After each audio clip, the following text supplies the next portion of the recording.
Facebook page delete করা পুরনো পদ্ধতিটা সম্পূর্ণ পরিবর্তন হয়েছে। এখন যদি আপনি ফেসবুক পেজ ডিলিট করতে চান, সেই ক্ষেত্রে কিন্তু একদম নতুন নিয়মে কিন্তু ফেসবুক পেজটাকে ডিলিট করতে হবে। তো কিভাবে এই নতুন নিয়মে ফেসবুক পেজটা ডিলিট করবেন, চলুন আমি সেটা মোবাইলে দেখিয়ে দিই। সর্বপ্রথম চলে যাবেন প্লে স্টোরে গিয়ে ফেসবুক লিখে সার্চ করবেন।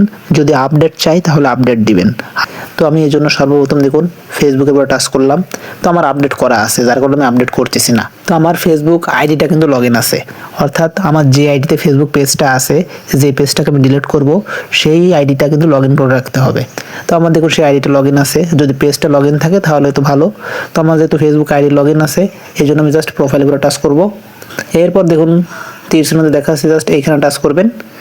এরপর আপনি যে পেজটা ডিলিট করবেন সেই পেজটাকে সিলেক্ট করতে হবে। তো এখান থেকে অ্যাংরি বার্ড নামে যে পেজটা আছে, আমি এই পেজটাকে ডিলিট করব। এই জন্য অ্যাংরি বার্ডের উপরে টাচ করে জাস্ট এটাকে আমি সুইচ অ্যাকাউন্টে কনভার্ট করতেছি, মানে ওই পেজটার ভিতরে আমি প্রবেশ করলাম।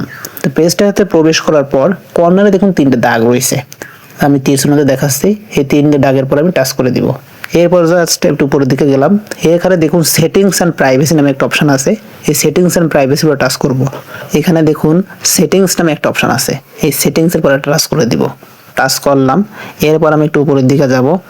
এই উপরের দিকে আসার পর এখান থেকে একটা অপশন আপনাকে খুঁজে বের করতে হবে। অ্যাক্সেস নামে দেখুন একটা অপশন আছে। তো এখান থেকে দেখুন নিচেই অ্যাক্সেস অ্যান্ড কন্ট্রোল আমি স্ক্রিনে দিয়ে দিচ্ছি। এই লেখাটার পর আমি টাচ করব। টাচ করার পর এখানে দেখুন 3টে অপশন আসছে, ডিঅ্যাক্টিভেট পেজ, আনপাবলিশ পেজ এবং ডিলিট পেজ। ডিঅ্যাক্টিভেট পেজ মানে এটা হচ্ছে কিন্তু টেম্পোরারি, মানে আপনি যদি মনে করেন যে আমি এটা 6 মাসের জন্য আমি ডিঅ্যাক্টিভেট করে রাখবো, তাহলে চাইলে রাখতে পারেন। আপনি যদি চান যে আমি 2 বছরের জন্য ডিঅ্যাক্টিভেট করে রাখবো, তখন আপনি এটা রাখতে পারেন। তো ডিঅ্যাক্টিভেট করে রাখলে কিন্তু আপনার ফেসবুক আইডিটা যদি কেউ বা ফেসবুক পেজটা যদি কেউ সার্চ করে, তাহলে কিন্তু আসবে না, এই ফ্যাসিলিটিটা পাবেন। তো অনেক সময় যদি মানুষ ডিঅ্যাক্টিভেট করে রাখে, কারোর পরীক্ষা চলাকালীন এটা রাখে। আনপাবলিশ পেজ, এটাও কিন্তু সেই টেম্পোরারি, এটাও কিন্তু সেম।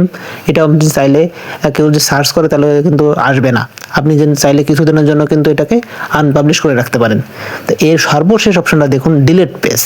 তো আমরা যেহেতু ডিলিট করব, এই পেজটাকে একদমই পার্মানেন্ট ডিলিট করে দিব, সেজন্য ডিলিট পেজের পরে টাচ করলাম। এবং ডিলিট পেজের পরে টাচ করার পর নিচেই দেখুন কন্টিনিউ নামে একটা অপশন আছে, এই কন্টিনিউর পরে টাচ করব।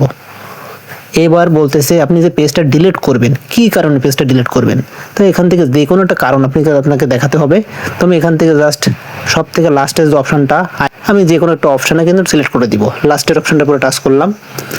এবার দেখুন কন্টিনিউ নামে নিচে একটা অপশন আছে লাস্ট নিচেই, এই কন্টিনিউর পরে টাচ করব। এরপর বলতেছে দেখুন ডাউনলোড ইওর ইনফরমেশন। এখন বলতেছে আপনি এই যে পেজটা ডিলিট করবেন, এই পেজের আন্ডারে যদি কোনো ছবি পোস্ট করা থাকে বা কোনো গুরুত্বপূর্ণ কিছু থাকে, সেইগুলো চাইলে কিন্তু আপনি এখান থেকে ডাউনলোড করে নিতে পারেন। তো আমি এখান থেকে ডাউনলোড করব না, সময় লাগবে।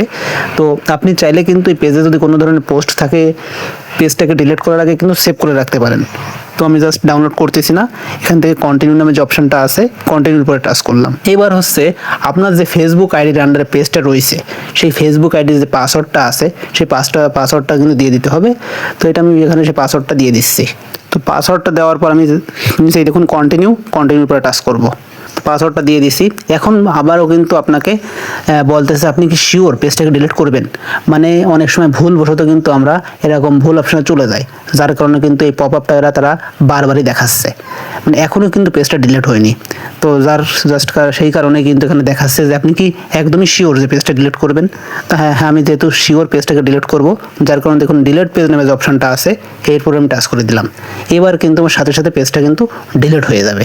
দেখুন ডিলিট হয়ে গেছে, সরাসরি কিন্তু আর ফেসবুক আইডিতে চলে আসছে। আমার এই ফেসবুক আইডির আন্ডারে কিন্তু ওই পেজটা এখন আর নাই। এই ছিল আজকের এই ভিডিওটি ভালো লাগলে অবশ্যই লাইক, কমেন্ট এবং শেয়ার করতে ভুলবেন না।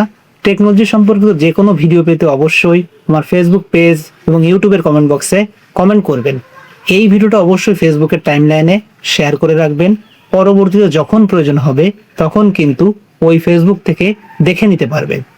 এই শেয়ারের কারণে ফেসবুকের সকল বন্ধু এটা সম্পর্কে কিন্তু জানতে পারবে। এরকম সুন্দর সুন্দর ভিডিও পেতে অবশ্যই আমার ইউটিউব চ্যানেলটিকে সাবস্ক্রাইব করে পাশে থাকবেন। আজকের মতো আমি সজীব বিদায় নিচ্ছি।